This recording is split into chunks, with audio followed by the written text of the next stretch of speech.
Ny søndag. Da kan jeg meddele at jeg akkurat har vært i Riga når den her slippes. Jeg vet ikke hvor bra det var, om vi hadde fint vær. Jeg vet ingenting nå. Men det kommer selvfølgelig. Det vil vi få greie på etter hvert. Ja, hva skal jeg si? Nå skal vi lage noe jeg har laget det en gang før, og er overrasket over hvor godt det blir, og hvor enkelt det blir. Vi skal lage da en hjemmelaget hot sauce. Og den skal være en klassisk Louisiana-style. Og det er med enkle ingredienser kjøpt i butikken. Så ikke det er, og det er ikke fermentering, det er eddikbasert. Så det er kjempelett å lage. Det er en base som du kan utvikle hvordan du vil selv. Så start med den oppskriften jeg har nå, så kan vi kan legge til habanero, så blir den kjempesterk. Eller vi kan legge til ananas, og får vi en sånn fruity variant. Vi kan bruke syre fra sitron for å flytte den veien. Så, men det her er da en sånn jeg skal ikke si at det er en klassisk Louisiana-style, for da kommer det helt sikkert noen som nei, de pleier å ha noe sånn oppi. Så det er inspirert av en klassisk Louisiana-style hot sauce. Ok, da begynner vi med det våte. Vi trenger bare få ting, la meg ta det med en gang. Vi trenger chili, hvitløk, salt, sukker, eddik og vann. That's it.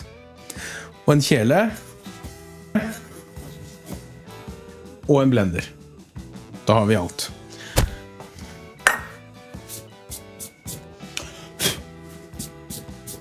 Yes, 1 desiliter vann, mener jeg husker det skulle være. Det kan jeg sjekke, så ikke jeg tuller det til. Vi kan liksom gjøre det sånn at vi liksom vet sånn cirka hva vi skal ha her. Skal vi se. 1 desiliter vann og 2 desiliter eddik. Hvor er desiliteren her da? Der, ja. Det desilitermålet her tror jeg er veldig gammelt. 1 desiliter med mezzoder. Og 1 desiliter med eddik. Nei, 2 desiliter med eddik. Vanlig 7%. Hvor sterkere enn det trenger du ikke. Sånn. Det er den vanlige, og vi bruker den klare. Kan du selvfølgelig blande inn eplesidereddik hvis du vil det, eller hvitvinseddik for å sette en annen smak. Så her er det bare fantasien som setter begrensninger. Jeg tenker at vi lager den så enkel at alle kan gjøre det, teste det, kjenne om det er noe for de eller ikke, og så ta det derfra. Grove biter si hva den heter, med frøa. Så jo mindre biter du skjærer i selvfølgelig, jo kjappere går å koke. Men det skal bare kokes til chilien er myk. Tar den bare rett opp i blandingen med en gang. Og så burde jeg hatt på hansker, for det her kommer jeg til å kjenne etterpå. Selv om det er jo ikke så veldig sterkt det her, men det er ofte nok til at du ikke vil ha det mellom tærne. Så 250 gram, det har jeg målt opp på forhånd. Og det også så jeg jo her, at det koster jo for 3 små chilier oppe på butikken her, så koster det 18 kroner. Jeg betalte 29 for 250 gram på Asia-butikken. Og det tror jeg vi også faktisk kan få billigere på noen av disse butikkene. Jeg tror ikke det er spesielt billig på den jeg var på. Oi. Sånn, kanskje vi kan ta 2 av gangen. 3, så blir det stående her i da. Sånn. Jeg skjærer bare ned i skiver. Du kan skjære det i store biter hvis ikke du gidder det. Men da må det koke litt lenger da. Sånn at da dritter jeg om ikke det er ordentlig skjært heller. Hvis du skjønner om det henger litt sammen. Nice. Push. Pytt sammen. Det eneste jeg vet da fra sist gang jeg laget det, selv om vi ikke lager noe sånn supersterk hot sauce, så er det mye eddik oppi der. Og eddik også har en sånn stram følelse på, skal vi si, øynene og pusten og halsen når du setter det her på kok. Så jeg anbefaler jo ikke å holde deg på kjøkkenet mens vi holder på med det her. Altså, når det står til kok.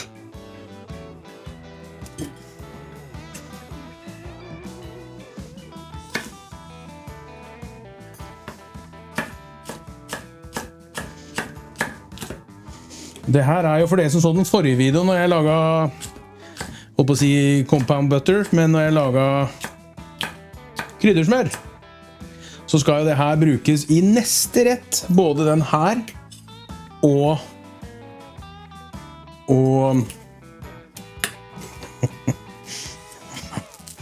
fader. Og kryddersmør. Voldsomt så vanskelig skulle det være, altså.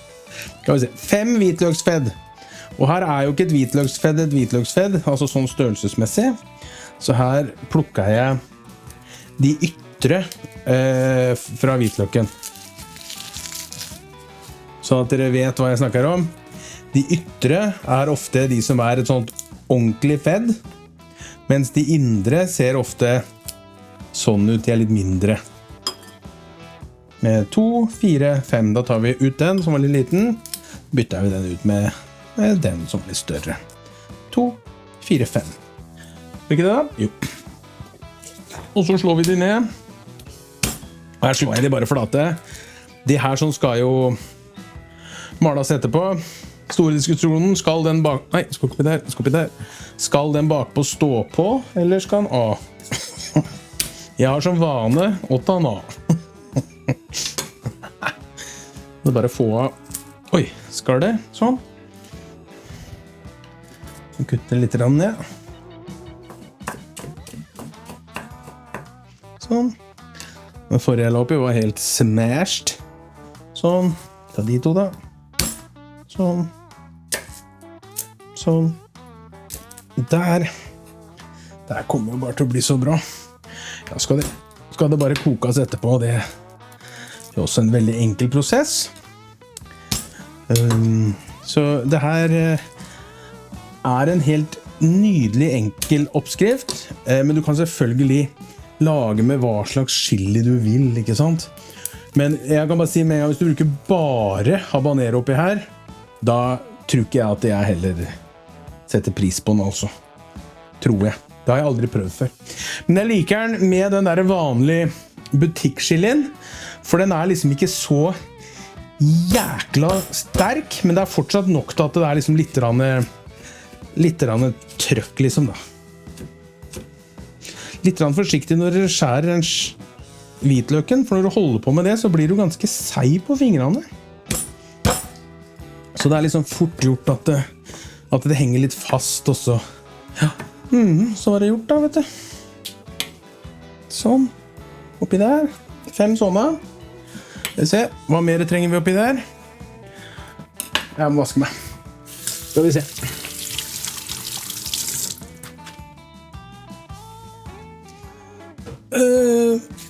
Skal vi se.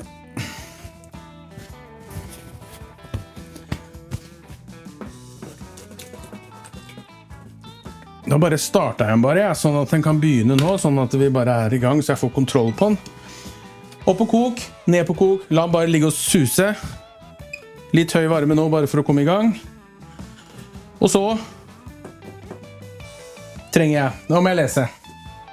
Vann har jeg, så jeg har alle de øverste. Da skal vi ha 2 teskjeer fint salt. Det tør jeg ikke da øyemålet, så det tar vi bare her. Sånn, det var...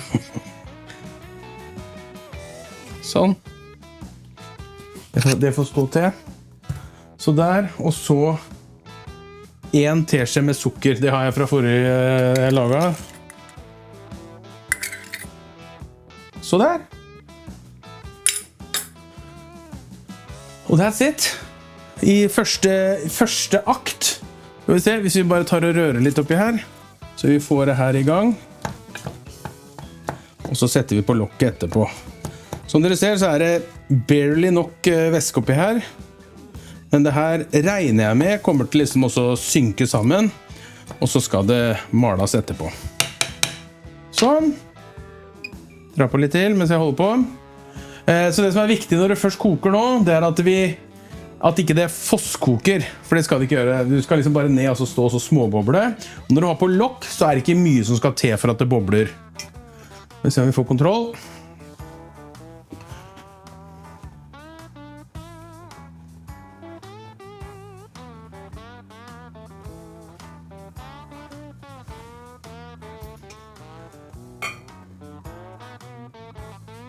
Nå begynner jeg å kjenne det allerede. Jeg må ikke stå over her.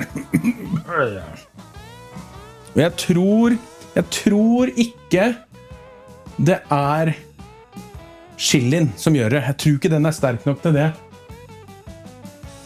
Så jeg tror det er eddiken som gjør at det blir sånn.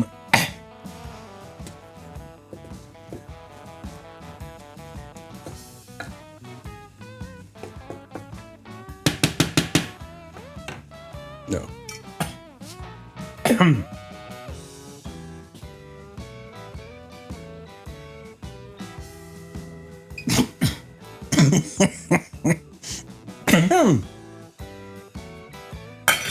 Om lokket, ned med varmen.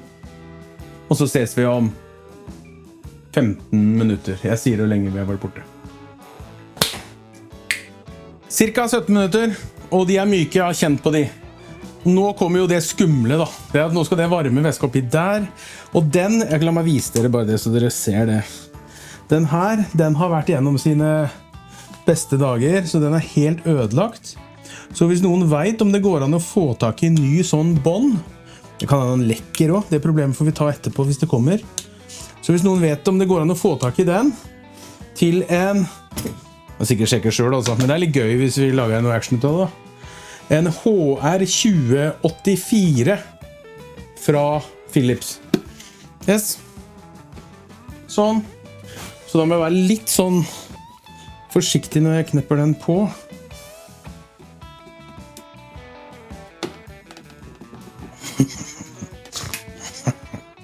Det er jo ikke noe spennende. Sånn. Og nå har vi gått rundt der og småhosta både meg og kona mi. Sånn, og så må vi ha en liten sleiv. Jeg setter den helt inntil der, ja. Så der. Damn, den var varm. Så kunne jeg liksom tenke meg å få det her oppi uten å grise for mye med det da. Jeg tror, ja, skal vi prøve å helle da? Vi tar den sjansen. Vi gjør det. Vi er gærne.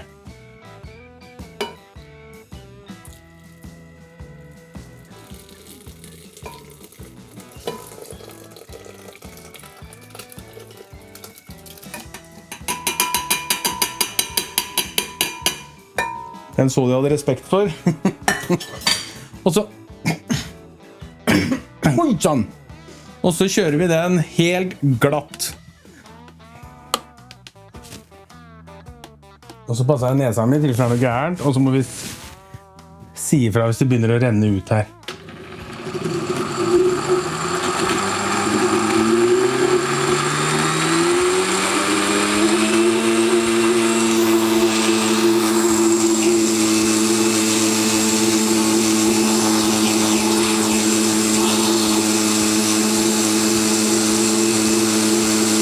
Og da kan vi jo teste hvordan noise cancellation min funker da. Tror du hører hva jeg sier nå?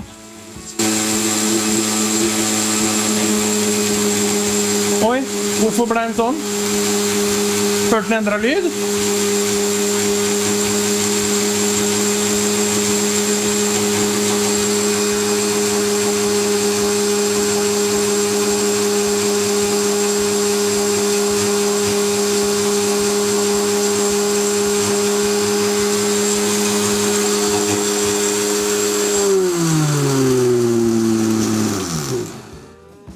Sånn. Det så ut som en bra mengde hot sauce da. Skal vi ta smak på den, og så kjenne om vi trenger mer salt i. Eller sukker. Sukker er hvis den er veldig stram. Ikke har jeg lest meg til. Og her. Nei, ikke mer sukker. Den var søt nok. Kanskje jeg skulle bruke... Nei. Ikke salt heller. Den er faktisk helt perfekt sånn som den er nå. Dette kommer helt sikkert an på chilien og hvitløken. Jeg kjører den bitte litt til, ja. Du, nå gleder jeg meg, altså.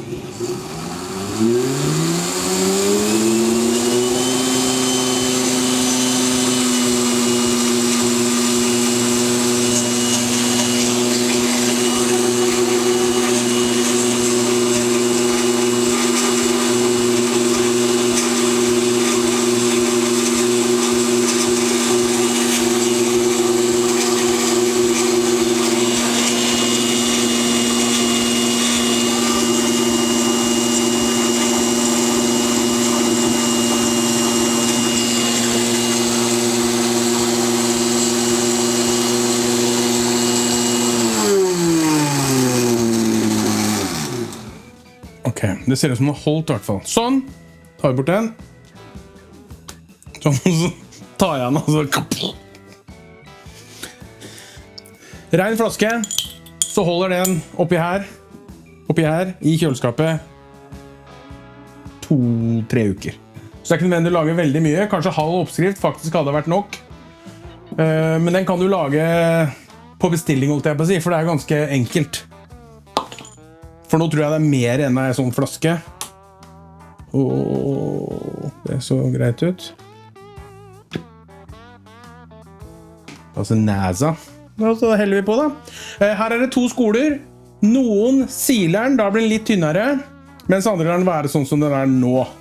Dette er noe mer old style og sånn som du gjorde før. Og så kan jeg tenke meg at når de lager den mer sånn fabrikkmessig, så siler de inn, og så putter de noe annet i for å få tilbake tykkelsen din.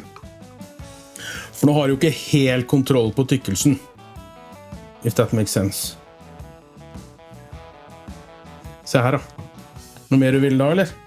Bare lage en flaske, eller hva sier dere alle sammen?